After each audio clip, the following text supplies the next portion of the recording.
السلام علیکم مرګرو نننی کلاس کې موږ خبره کوو د پولی لاین ایډیټ د دې شارټکټ ته موږ سره پی ای اوس دا کار څنګه کوي د دې نه مخکې موږ د جاین خبره کړې وه چې موږ به جاین څنګه کوو نو که تاسو سره لاین وي داسې ما یو لاین سمپل لاین خبره کوم دا لاین ما ډرا کړل دا هر یو بیل بیل ابجیکټ دی تاسو ته وګورئ نو موږ به مخکې دا سلیکټ کړو کیبورډ نوم جی وواله نو دا به ټول موږ سره یو جاین شو او ورسره به دا پولی لاین ته واوړېدل که مثال کې تو پر تاسو سره دلته یو لاین وي او بل د سره آرک وي ما سره آرک دی دلته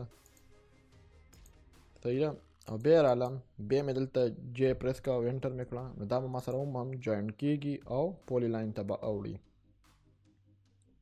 نو لاین او آرک دواړه ځکه پولی لاین ته وړي چې دا انډایرکټلی دا پولی لاین حصه هم ده تاسو چې کله پولی لاین وهئ پی ایل نو تاسو به کله ډرا کړئ دی کې به تاسو ته آرک هم راتلو او لاین برته هم راتلو چې ما به کله آرک ته راواړو ګوره دا موس آرک ته واړو نو اوس به ما سره دلته لاین راځي دلته چې ته وګورئ لاین دی دلته دا لاین دی صحیح ده نو تاسو دلته به لاین ته واړېدو نو دا به ځکه جوین کېدل ځکه او پې جوین کمانډ کار کولو خو بعضې نیم ټیم کې مونږ سره په دې باندې دا کار نه کوي مثال کې طور پر ما سره یو لاین دی صحیح ده بل ما سره اس پی لاین دی ما دې سره ټچ کو یاد ساتئ کله چې تاسو جوین کوئ نو دا یو بل سره ټچ ضروری دی هم هیډ ټو هیډ ټچ درته یادوم چې کوم دی کې د دواړو هغه یو پوینټونه ټچ وي صحیح ده داسې نه جوین کېږي مثال کې طور پر ما سره یو لاین دلته دی او بل دلته دی نو زه دا دواړه جوین کوم او زه جې ووایم دا نه کېږي ورته وګوره ځکه چې دا ټچ نه وي دا به زه دواړه ټچ کوم دلته او دلته دا دواړه ټچ کوم هغې لپاره ما کیبورډ نه اف بټن وواله او ما به سمپل دواړه ټچ کړل په پیلټ کمانډ په ذریعه باندې موږ مخکې کلاس کې ویلو پیلټ را یوازې تاسو ته ما ویل چې دا یوازې داسې دا ریډیوس نه راولي دا داسې پوینټونه هم یو ځای کوي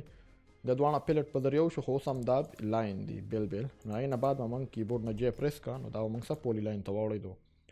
ښه دلته موږ سره دا یو اس پی لاین دی او بل موږ سره جوینټ دی که تاسو آرک والی آرک هم والی ما آرک واستو صحیح ده دا اوس آرک دی تاسو پراپرټي کې کتلی شئ دا اس پی لاین دی صحیح ده او دا موږ سره صرف سمپل لاین دی دا ټول ما سلیکټ کړل کیبورډ نه مې جې وواله جې مې وواله ټول ما سره دلته واوړېدل دغه ته یو ابجیکټ ته واوړېدل خو مسله بله راغله چې دا ټول اس پی لاین ته لاړل دا ما ته پولی لاین ته وانه وړېدل نو دا ما ته اس پی لاین دی زه به دا پولی لاین ته څنګه اړوم پی ای انټر کلیک یس یس او دوباره مې یس وکړو چې زه کله په دې باندې کلیک کړم نو دا به اوس ما ته پولی لاین کې وي خو تاسو ته دا وګورئ دلته موږ سره څومره ورټیسز کریټ شو دا مسله چې کله ته اس پی لاین پولی لاین ته واړئ نو دا مسله راکوي صحیح ده دې وجه درته وایم چې تاسو اوایډ کوئ دا څیزونه چې تاسو کله اس پی لاین وښئ او تاسو فیوچر کې هغه 3D کې کار کوئ نو مهرباني وکړئ چې هغه مه یوز کوئ اس پی لاین بیا راځي تاسو ته دا مسلې راځي نو بیا تاسو څه کوئ تاسو بیا ټریسینګ کوئ لګیا یا پولی لاین ډرا کوئ دا پولی لاین خبره وه داسې یوازې دا نه چې تاسو دې باندې صرف تاسو سره دا لاین دی او تاسو رالی سلیکټ هم وکړو یا پی ای انټر کوئ ابجیکټ سلیکټ کوئ تاسو لومبی لاین سلیکټ کوئ یس بیا راته وایي ته څه کې زه ورته یم زه جوین کوم صحیح ده نو جوین ته به ورته دا یو یو سلیکټ کړي یا داسې هم کار کوي صحیح ده او انټر به کړي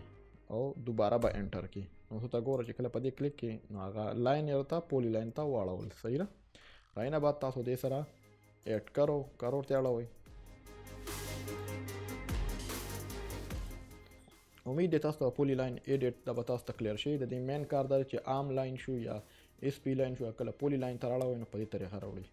انشاءالله امید ده به تاسو ته ایزه وي بل کلاس کې به تاسو ته حاضر شو هغې پورې اجازت راکئ د الله حافظ